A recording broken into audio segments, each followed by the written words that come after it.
Hello everyone, welcome to my new blog. তোমরা সবাই কেমন আছো বন্ধুরা? আশা করি খুবই ভালো আছো আর খুবই ভালো থেকো। আমিও ভালো আছি, আমার বাড়ির সকলে ভালো আছে। এখন বাজে প্রায় 5:30টার মতন, আর একটু রেডি হয়ে গেছি। কাল আজ আমাদের একটা বিয়ে বাড়ি, আর সেই বিয়ে বাড়িতে যাওয়ার জন্য কিছু গিফট কিনতে হবে, আর তার জন্য রেডি হয়ে গেছি। আর আজ এসছে তোমাদের দাদাভাই বাড়িতে, আর আজকে আমরা বেরিয়েছি কারণ হাতে আর দিন নেই। যাবো না ভেবেই ছিলাম, অবশেষে না গেলেও উপায় নেই, এরকম একটা ব্যাপার। তারপরে সমুদ্র পেরিয়ে একদম টোটোতে উঠে পড়েছি। সমুদ্র কেন পেরোলাম সেটাই বলি তোমাদের। আমি তো বলেছিলাম আমাদের মাঠের ধারে বাড়ি, আর মাঠের ধারে বাড়ি, এর রাস্তার অবস্থা খুবই খারাপ।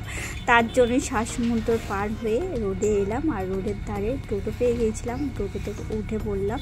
আর এখন যাচ্ছি আমি আর তোমাদের দাদাভাই, আর আরেকজনরা আসবে। তো আমার একটা বন্ধু, একটা বান্ধবী, তো আমাদেরকে বললো তোরা এগিয়ে যা, আমরা যাচ্ছি পরে। অবশেষে আমরা চলে এলাম। আর এইদিকে আমাদের একটু নিজস্ব কেনাকাটি ছিল, তার জন্য একটা ব্যাগ সেন্টারে চলে এলাম। আর সেই ব্যাগ সেন্টারে এসে দেখো একটু ভিডিও করে নিলাম।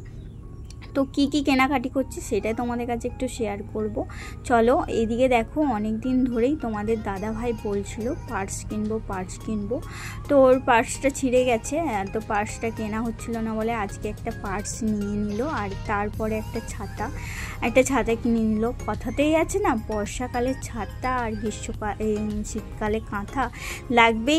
আর তারপরে একটু বেরিয়ে এসে পার্লারে চলে এলাম, আর পার্লারে ঢুকে পড়েছিলাম, আর পার্লারে পুরো প্ল্যাক করে এখন বেরিয়ে পড়ছি। অবশেষে এত জোরে বৃষ্টি নামলো, ছাতা বার করতেই হলো। আর ছাতা ধরতে তো খুবই বিরক্ত লাগে, তার জন্য তোমাদের দাদাভাইকে ধরিয়ে দিলাম।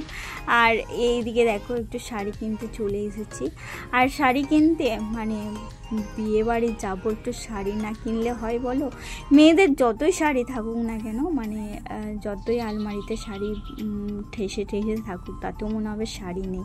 অবশ্যই শাড়ি টাড়ি কিনে এখন গিফটের দোকানে চলে এলাম।